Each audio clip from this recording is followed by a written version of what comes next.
bana babam ro. Og'ziga oyog'ingga tiq qusadi shu bilan ochiladi bu.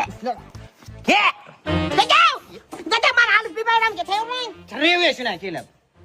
Qo'lingni tiramay. Ha. Alif she'r bilasanmi? Ha. She'r bilan zakon to'ylaymiz qanday? Dada siz qaysi harf bilgansiz alif bayramga? Men bajam qi. O'sha paytam qiydingizmi?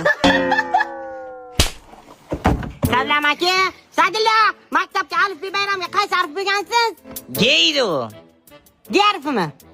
T harfi. O'sha edi. Hayda, siz qaysi harf bilgan? Men Jeji.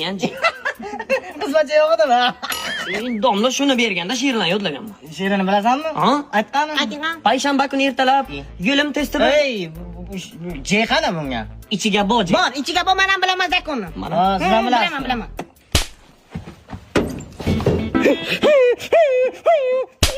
Qilma, qilma, men asabim buzib. Qaysi harfni berdilar senga? Harf berganlar yo'q menga, so'm berdilar. Shu daraja bacha ko'pmi sinflaringga? 17 ta bacha bu.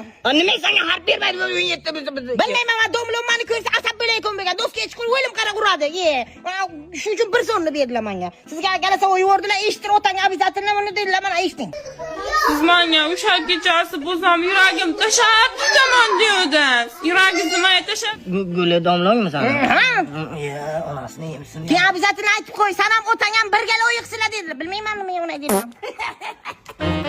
Baba Murod! Baba Murod! Dada domlom! Dada! Yep, bopcha, yep, pit, qilma, ko'raman, men ko'ramasman. Domlom. Keli, ey! Sobiq sevgilim Guli. O'g'limga harf yo'q edimi? Bir sonini beribsiz. Sanam o'g'lingam birga loyiqsizlar. O'sha vaqtda nastroyen ham yo'q edi, tamom, men zakonni bilaydi hammasi. Domlom. Men ko'rkuman, men ko'rkuman. Domlongni men ko'rmaganman. Yo'q qalbedan ishim bo'lmadi. Yo'q bedan. Ola ketsan. Murat. Ana hallab chiqamiz jonim acham senga. Dada, bo'laman. Bir bo'lim.